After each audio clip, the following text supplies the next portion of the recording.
അത്തം പിന്നിട്ട് ചിത്തിരയെത്തി. ഓണപ്പൂക്കളത്തിന് നിറം കൂട്ടാൻ മലയാളികൾ പൂക്കൾ തേടിയിറങ്ങുന്ന ദിവസമാണിത്. വിപണിയിൽ പൂക്കൾക്കായി തിരക്കേറുമ്പോൾ സ്വന്തം മണ്ണിൽ പൂക്കൾ വിരിയിച്ച് ഓണവിപണിയിലേക്ക് എത്തിക്കുകയാണ് രണ്ട് സുഹൃത്തുക്കൾ. പാലക്കാട് കൊട്ടേക്കാടുള്ള 80 സെന്റ് സ്ഥലത്ത് സൗഹൃദം വിത്തിട്ടപ്പോൾ മണ്ണിൽ വിരിഞ്ഞത് ഓണത്തിന്റെ നിറങ്ങളാണ്. കൊട്ടേക്കാട് സ്വദേശി ആദിഷും പുതുശ്ശേരി സ്വദേശി ഇന്ദുലേഖയും ചേർന്നാണ് 80 സെന്റ് സ്ഥലത്ത് ചെണ്ടുമല്ലി കൃഷി ഒരുക്കിയത്. ജോലിത്തിരക്കുകൾക്കിടയിലും കൃഷിയോടുള്ള താൽപര്യം കൈവിടാതെ പരീക്ഷണാടിസ്ഥാനത്തിൽ ആരംഭിച്ച കൃഷിയാണ് ഇപ്പോൾ പൂത്തുലഞ്ഞ് വിളവെടുപ്പിലെത്തിയിരിക്കുന്നത്. റവന്യൂ ഡിപ്പാർട്ട്മെന്റിലെ ക്ലർക്കാണ് ആദിഷ്. അഗ്രി ഫാമിൽ ജീവനക്കാരിയായ ഇന്ദുലേഖയാകട്ടെ BSc അഗ്രികൾച്ചർ പഠനം പൂർത്തിയാക്കിയ വ്യക്തി. ഇന്ദുലേഖയുടെ കൃഷി പരിജ്ഞാനവും ആദിഷിന്റെ കൃഷിയോടുള്ള താൽപര്യവും ഒന്നിച്ചപ്പോഴാണ് ഓണത്തിനായി ഒരു പൂപ്പാടം ഒരുക്കാമെന്ന ആശയം യാഥാർത്ഥ്യമായത്. പൂപ്പാടത്ത് നോക്കിയാൽ ആദ്യം കണ്ണിൽപ്പെടുന്നത് നിറങ്ങളുടെ വൈവിധ്യമാണ്. ഓറഞ്ചും മഞ്ഞയും നിറത്തിലുള്ള ചെണ്ടുമല്ലികളാണ് ഇവിടെ കൃഷി ചെയ്തിരിക്കുന്നത്. പൊള്ളാച്ചിയിൽ നിന്നെത്തിച്ച ആഫ്രിക്കൻ മേരിഗോൾഡ് ഇനത്തിൽപ്പെട്ട തൈകളാണ് നട്ടത്. 1300 ഓറഞ്ച് നിറത്തിലുള്ള തൈകളും 1300 മഞ്ഞ നിറത്തിലുള്ള തൈകളും ഉൾപ്പെടെ ആകെ 2600 തൈകളാണ് കൃഷി ഇറക്കിയത്. ജൂൺ 7-നായിരുന്നു നടീൽ. ഏതാനും ആഴ്ചകൾക്കുള്ളിൽ തൈകൾ വളർന്നു പൂവിട്ടു. ഇപ്പോൾ പൂക്കൾ വിളവെടുക്കുന്ന ഘട്ടത്തിലെത്തി. പൂക്കൾ വിരിഞ്ഞു തുടങ്ങിയതോടെ പൂപ്പാടത്തേക്ക് ആവശ്യക്കാരും എത്തിത്തുടങ്ങി.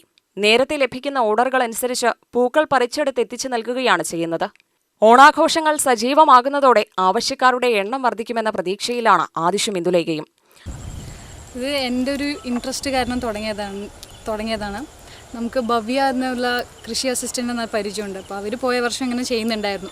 ഇപ്രാവശ്യം ചെയ്യുന്നില്ല. അപ്പോൾ ഇന്ദു നീ ഒന്ന് ട്രൈ ചെയ്യ്, നമ്മൾ കൃഷി പഠിച്ചതല്ലേ, അപ്പോൾ ചെയ്യാൻ പറഞ്ഞു. അങ്ങനെ ഒരു ഇൻട്രസ്റ്റിൻ്റെ ബേസിസിൽ ഞാൻ തുടങ്ങിയതാണ്. എൻ്റെ കൂടെ എൻ്റെ പാർട്ട്ണറുണ്ട്, എൻ്റെ ഫ്രണ്ടാണ്. ഞങ്ങൾ രണ്ടുപേരും ഇപ്പോൾ ഒരുമിച്ച് ചെയ്തതാണ്.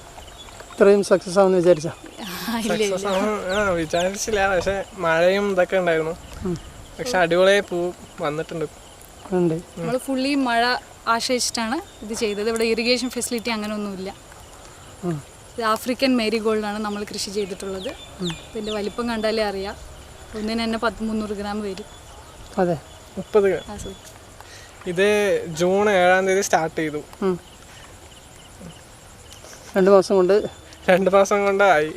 എനിക്ക് ഫ്ലോ വരുന്നില്ല. സ്റ്റാർട്ട് ചെയ്ത ജൂൺ മാസത്തെ തുടങ്ങിയതാണ് ചെണ്ടുമല്ലി. നമ്മൾ പൊള്ളാച്ചിയിൽ നിന്ന് സീഡ്ലിങ്സ് വാങ്ങി കൊണ്ടുവന്ന് ചെയ്തതാണ് പരിപാടി. 2 മാസത്തിൽ നമുക്ക് പൂക്കൾ. എത്ര നല്ല എമൗണ്ട് ചിലവായ? നമ്മളിപ്പോൾ ആദ്യമായിട്ട് ചെയ്യുന്നതുകൊണ്ട് ചെറിയ കോസ്റ്റ് എക്സ്ട്രാ വന്നിട്ടുണ്ടായിരുന്നു.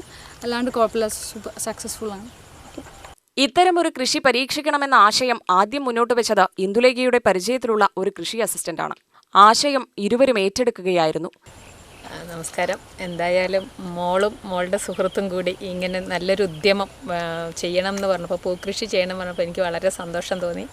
ഞാൻ അവരെ പ്രോത്സാഹിപ്പിച്ചു. നല്ല രീതിയിൽ കുട്ടികൾ ചെയ്തു. ഏകദേശം 1 ഏക്കറോളം നല്ല ഹൈബ്രിഡ് ഇനങ്ങളാണ് വെച്ചത്. നന്നായിട്ട് പൂക്കളൊക്കെ വന്നിട്ടുണ്ട്. ഇനി നല്ല രീതിയിൽ അതൊരു മാർക്കറ്റിങ്ങും കൂടി ചെയ്യണം. സന്തോഷം. സ്ഥലമൊരുക്കാനും തൈകളെത്തിക്കാനും പരിപാലിക്കാനും ഇരുവരും ഒരുമിച്ച് പ്രവർത്തിച്ചു. ജോലിയും കൃഷിയും ഒരുമിച്ച് കൊണ്ടുപോവുക എളുപ്പമായിരുന്നില്ല. എന്നാൽ കൃഷിയോടുള്ള താൽപര്യവും പരസ്പര പിന്തുണയും മുന്നോട്ടു പോകാൻ സഹായിച്ചു. ആദ്യമായതുകൊണ്ട് കൃഷിയിൽ വെല്ലുവിളികളും നേരിടേണ്ടി വന്നു. കീടബാധയെ തുടർന്ന് ഏകദേശം 20ഓളം ചെടികൾ നശിച്ചു. എന്നാൽ അതിനുശേഷവും കൃഷി തളർന്നില്ല. ബാക്കിയുള്ള ചെടികളെല്ലാം നന്നായി വളർന്ന് പൂത്തുലഞ്ഞു. ആദ്യ പരീക്ഷണം പ്രതീക്ഷ നൽകിയതോടെ അടുത്ത വർഷവും ചെണ്ടുമല്ലി കൃഷി തുടരാനാണ് ഇരുവരുടെയും തീരുമാനം. ഇത്തവണത്തെ അനുഭവങ്ങൾ കൂടി കണക്കിലെടുത്ത് അടുത്ത വർഷം കൃഷി കൂടുതൽ വിപുലമാക്കാനും പദ്ധതിയുണ്ട്. UTV news, Palakkad.